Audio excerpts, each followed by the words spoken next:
Tu ne fais plus de review feignant. Non, ça n'a pas marché. La dernière, j'ai fait sur Bedlam, j'ai eu 200 vues, alors je l'avais bien préparé. Donc non, le review, ça me... Arrête de pleurnicher Cosette, on s'en tapote les couilles gentiment. C'est juste que personne ne connaît Bedlam. Ouais, et c'est bien dommage parce que Bedlam, c'est un très bon comics malgré tout. Oui, c'est ça le problème aussi. On s'en fout de tes bons sentiments mielleux. Les gens veulent que tu dises du mal d'un comics de merde. On veut du sang, des blessures ouvertes, la guerre, ton père à poil. Je me calme. Du sang, la guerre. Ton père à poil. Eh mais j'ai quelque chose en fait, moi. Ça part de là. Allez.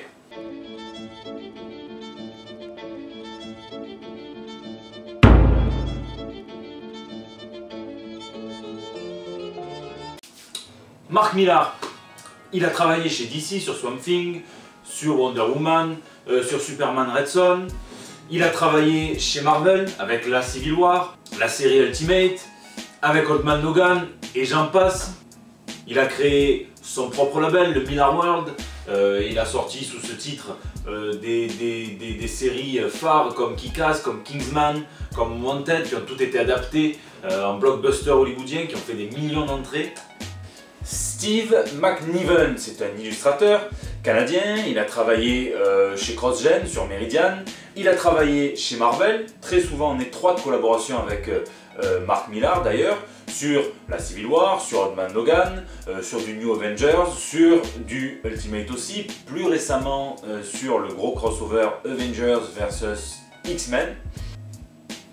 Il me paraît évident du coup que ces deux personnes sont blindées, tant mieux pour elles, et qu'elles peuvent choisir leur projet en conséquence. Elles ne sont pas mortes de faim, et donc elles n'ont pas à nourrir une famille éperdument et à prendre n'importe quel projet juste pour bouffer.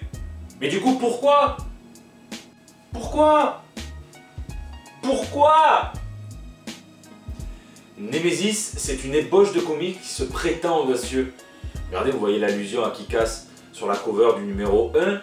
Mais il suffit pas d'être grossier, très grossier, violent, subversif pour avoir du succès. Pourquoi? Parce que sinon j'aurais des millions de vues, la putain de sa mère! Oui, un petit synopsis, je suppose. Oui, voilà. Alors, Nemesis, en fait, ça part d'un principe simple. Et si Batman, c'était le Joker? Alors, c'est plus compliqué que ça, évidemment, je trace un raccourci. Mais en gros, et si quelqu'un qui avait l'intelligence du détective de Gotham City mettait ce génie à profit pour être un génie du crime? C'est beaucoup de fois génie dans la même phrase, tu me pardonneras. Il va s'engager à une espèce de jeu du chat et de la souris avec le détective de la police cette fois, donc les forces du bien le plus rusé et le plus malin des États-Unis. Oui, je sais ce que tu te dis, sur le papier ça claque. Bien sûr que sur le papier ça claque. Le problème c'est qu'il y a autant de fond qu'un pédiluve, tout est ultra convenu, même la violence, et on se retrouve avec un espèce d'amas d'idées chopées ailleurs, et ça prend pas. Les origines du héros, vous allez voir que ça vous fera beaucoup penser à Invisible de Grant Morrison, mais je vous en dis pas plus, et vous avez d'autres moments comme celui-là que je vais vous montrer qui va s'afficher maintenant, qui est pas trop spoilant non plus. Voilà, regardez.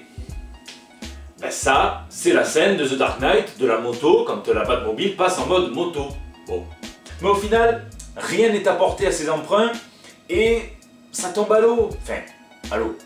Pédiluve quoi, hein. J'ai terminé le premier numéro en me disant, ouais bon, alors, et même le cliffhanger m'a pas forcément accroché, j'avais pas un hameçon au fond de la gorge. Le deuxième numéro, bon ben il passe comme ça, il passe. Le troisième, bon ben il est sauvé par les dessins de McNiven, même si son association aux couleurs avec McCabe ne le met pas forcément en valeur. Là on comprend clairement qu'il a eu une carte blanche de la part du label pour une scène d'ultra-violence, et il le fait plutôt bien, donc je vais vous montrer quelques images.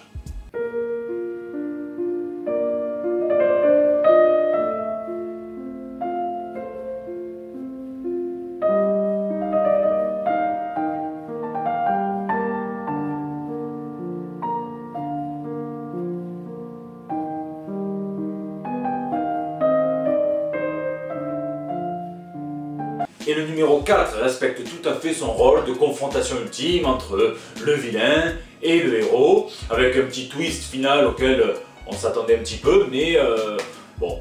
Bref, si c'était que de moi, je vous conseillerais d'économiser vos 12,50 € et de les mettre ailleurs, sauf si vous voulez voir de jolis graphismes. Bon, vous vous rappelez, moi, j'aime pas mettre des notes, je mets des crânes du Punisher. Et là, mon Punisher n'aura qu'une seule dent, donc ça fait quand même un Punisher assez édenté, un Punisher plus proche des maisons de retraite que des comic books.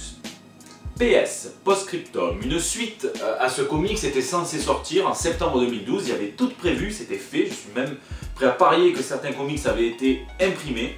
Mark Millar il avait déjà commencé même à teaser un petit peu l'intrigue en disant que ça allait commencer cash après la fin du 4e numéro. Et puis ça a été annulé et repoussé à une autre date, à une date ultérieure, et depuis il y a 3 personnes qui sont mortes en attendant devant leur comic shop.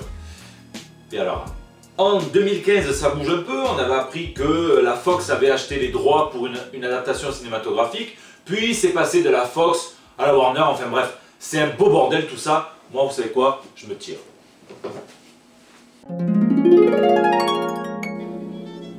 T'as fini le montage, branleur? Je suis en train.